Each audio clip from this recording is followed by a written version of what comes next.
Hari ini saya mau bercakap tentang satu perkara yang semua orang sedang rasa. Bil elektrik yang semakin mahal.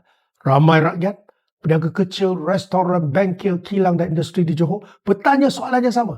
Kenapa penggunaan elektrik lebih kurang sama tetapi bil semakin naik? Jawapannya kerana kadar elektrik telah meningkat 8 bulan berturut-turut selepas AFA berubah daripada rebate kepada surcharge. Dulu, AFA membantu mengurangkan bil rakyat. Hari ini, AFA pula menjadi caj tambahan yang menaikkan bil elektrik. Tetapi ini belum selesai. Sejak Mac 2024, Kerajaan Persekutuan juga mengenakan SST 8% ke atas bil elektrik tertentu. Ini menjadikan beban rakyat lebih berat. Kenapa? Sebab apabila jumlah bil elektrik sudah naik, SST 8% itu juga menjadi lebih besar.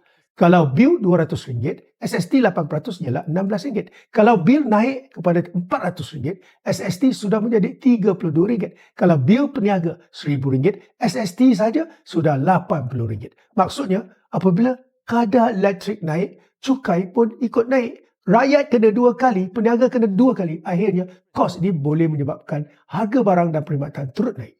Sebab itu, saya minta Kerajaan Persekutuan segera menggantung atau memasukkan SST 8% ke atas bil elektrik.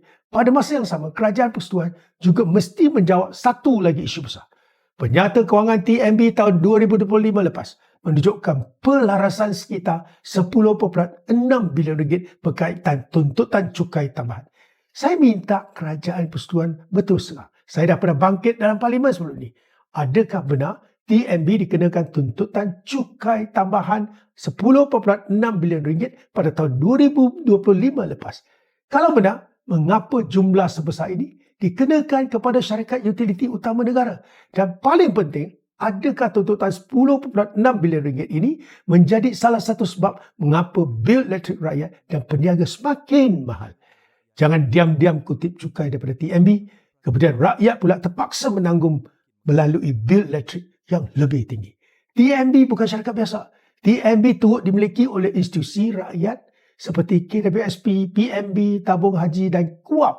Kalau TNB ditekan, akhirnya rakyat juga yang terkesan sebab sebagai pengguna elektrik dan juga sebagai pencarum. Johor sedang berkembang pesat. Pelaburan masuk, kilang bertambah, peluang kerja bertambah. Tetapi kalau kos elektrik terus naik, rakyat susah, peniaga susah, industri susah dan daya saing Johor juga akan terjejas. Sebab tu tuntutan kita jelas. Turunkan semula kadar elektrik, gantung atau masukkan SST 8% ke atas bil elektrik. Jelaskan isu tuntutan cukai tambahan RM10.6 bilion terhadap TNB. Dan jangan jadikan rakyat serta peniaga sebagai mangsa kepada dasar cukai yang menekan. Dalam PRN Johor ini, rakyat Johor ada peluang untuk menghantar mesej jelas kepada Kerajaan Persekutuan melalui undi anda. Kita tidak boleh lagi menerima bil elektrik yang terus naik bulan demi bulan. Rakyat Johor sudah cukup terbeban. Hantar mesej kepada Putrajaya melalui peti undi. Cukup-cukuplah.